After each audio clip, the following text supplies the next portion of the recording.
Hello, welcome to Material Science and Engineering. So today we're going to talk about Chapter 5. And what Chapter 5 is all about? Chapter 5 is about diffusion. So what is diffusion? Diffusion is the same as migration or transportation. So we say diffusion.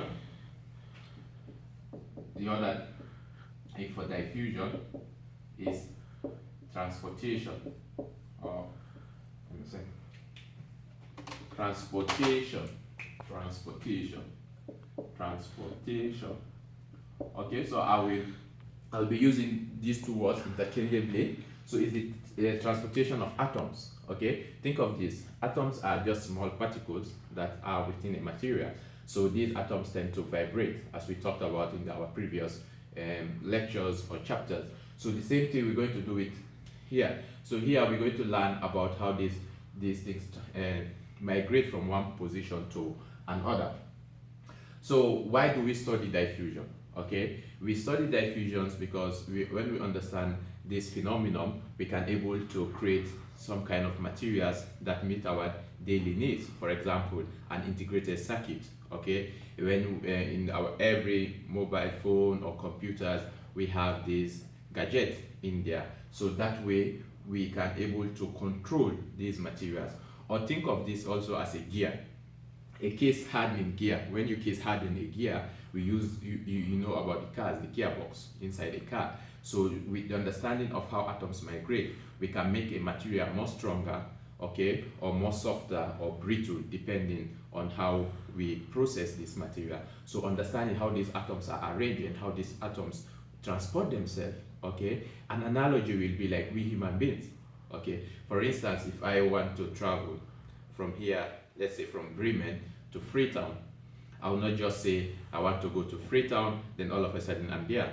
I have to transport myself, I have to check for flight, I have to plan my traveling, how I will move from Freetown to from Bremen to Freetown and to come back. So I need ticket, I need to transport to go to the airport and all that. So this is the same thing that is applicable within the materials. So atoms tend to migrate from one point to another. So what will be our learning objectives today? Our learning objective is to understand this concept, okay? To understand when we talk about vacancies, when we talk about self-diffusions, interstitial diffusions, what are these terminologies and what do we mean by all that? Okay, so that we can able to understand how atoms move from one point to another. All right, for example, if we take copper and nickel, all right, if we have a copper specimen and on the other hand we have nickel, we bring them together, what will happen is that this will tend to migrate. Okay, the atoms, let's say this is copper, let's say this is nickel. So if we join these two rods together, what will happen is that atoms from this will migrate to this and from this will migrate to this. So that's exactly what we are talking about. But how? If we just connect them, obviously the atoms will not just migrate, right? We need some process, and that process we need to heat these materials. Maybe we have to heat them at certain temperatures, okay? With those temperatures, those temperatures will be below the melting temperature. So when it is below the melting temperature, then that way these atoms can move from one material to another. And also this is true for other materials, let's say liquids, okay, or gases as well. If we have a liquid material, let's say water, a pure water, and let's say alcohol, all right, if you mix these two together, what will happen is that these are both colorless, all right, so you cannot able to see the mixing unless you taste it, all right, but these atoms have migrated from the one material to the other material.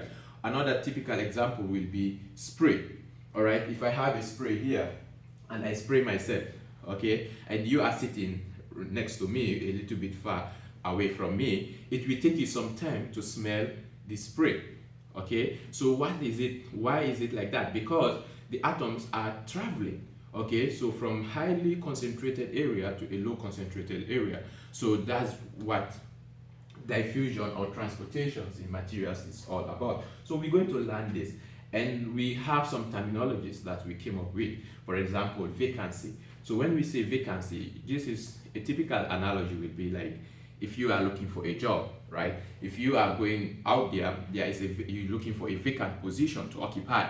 Okay, so if I'm having a company and then I'm looking for somebody to work for me, then what will happen is that I have a vacant position, I have an empty position, then somebody will apply and occupy that position. And that's the same thing with atoms, you see, because within the material there are empty positions. And so what happens is that atoms tend to move to those positions after certain vibrations and after certain temperatures in which these atoms are. So what will happen is that they will tend to occupy these positions. So we call those vacancy or vacancy diffusion. Okay, so the atoms diffuse through those vacancies.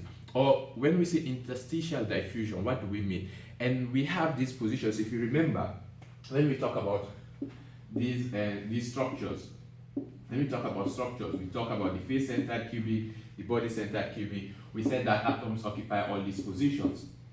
Okay, so only these positions atoms can occupy. These lines are the bonds. Okay, these are the bonds, and these are the atoms. Okay, so but however, if there are atoms who come and occupy within this position, let's use another color. Let's use green. Okay, so let's say supposing an atom occupy these positions. So this we call the interstitial positions. This is what we call interstitial. Okay, because normally atoms, this position is too small. Remember, these are micrometer small. Okay, so atoms normally don't occupy these positions. Why? Because there is no enough space. Remember, these atoms are like this. Okay, they are like this. So if an atom comes and resides at this point here, okay, so what will happen? It will cause a distortion. So that's what we call interstitial diffusion. So normally this is also possible. And we have self-diffusions. Atoms can migrate within the same material. For example, a typical example will be copper. Let's take a copper as a case study. So let's assume this is copper, okay? So if we have a copper material, and then let's say this is copper, this one, and we diffuse these atoms into another copper material. Let's say this copper material. So what will happen is that these atoms are the same. That's why I draw them both with green. Okay. So this, when you look at this, okay, in a macroscopic level, you cannot see any difference because both atoms are in the same color. Okay. So there is no difference. So this we call self-diffusion. This we call self-diffusion. Why? Because it's the same material. This is copper, this is copper. So it's the same copper that is diffusing from one material to the next. Okay, but let's say, for example, our previous example, we said copper and nickel. Okay, let's say we have two specimens. Okay, let's draw the copper specimen like this. Okay, this is the copper specimen. Let's say these are the atoms within the material, within the copper material. These are the atoms, okay? Then we have another specimen here. Let's say this other specimen here, okay? Let's call this specimen nickel. Let's say this is nickel, and this is copper, okay? So what will happen is that these atoms of nickel will migrate into copper. Okay, and the atoms of copper also will migrate into nickel.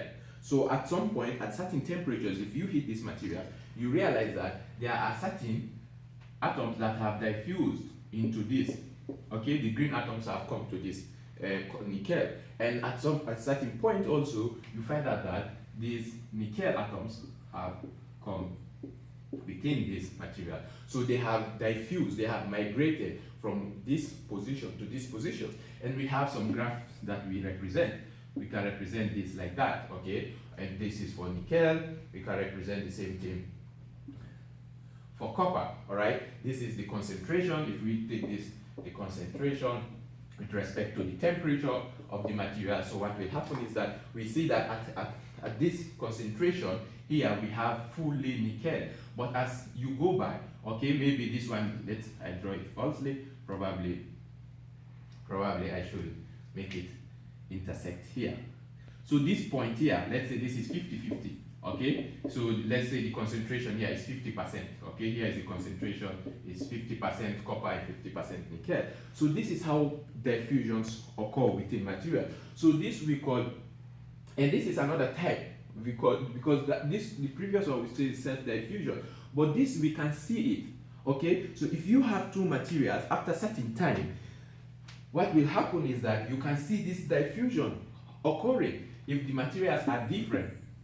Okay, if the materials are different, let's say this is the material and this is the material, the other material. So then this point here, okay, you can see that there is change.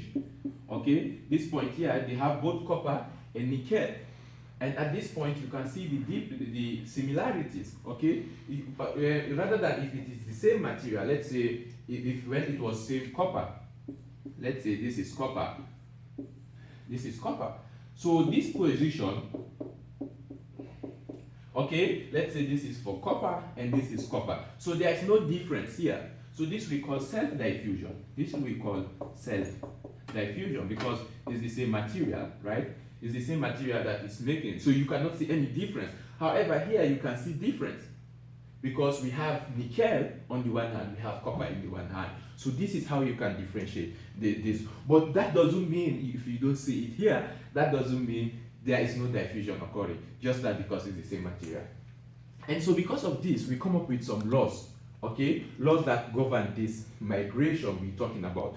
And we say, a typical analogy will be like when you are traveling, the one I gave earlier on. If, let's say, you are traveling from Bremen, Germany, you are going to Freetown, Sierra Leone, okay? What you need? You need to buy tickets, right? You need some money. You need time. Okay, all these are factors that you need for you to travel. Okay, so these are the conditions or these are the criteria that you need. And let's say if you are traveling, let's say I move from my home, I go to the airport. From the airport, I take my flight, I transit somewhere else, I went to Sierra Leone. Okay, so what is happening is that my journey was smooth. Okay, so when my journey is smooth, what we call this process,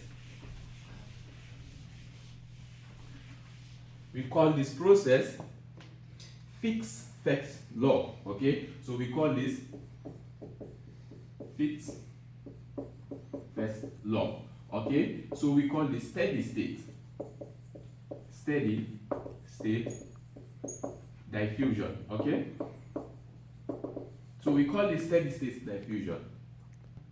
Yes, so this is the formula. So we have J minus D over, we have the change in concentration over the change in position. So next we will continue from here. So today we're going to stop here. So until then, have a great day. Goodbye.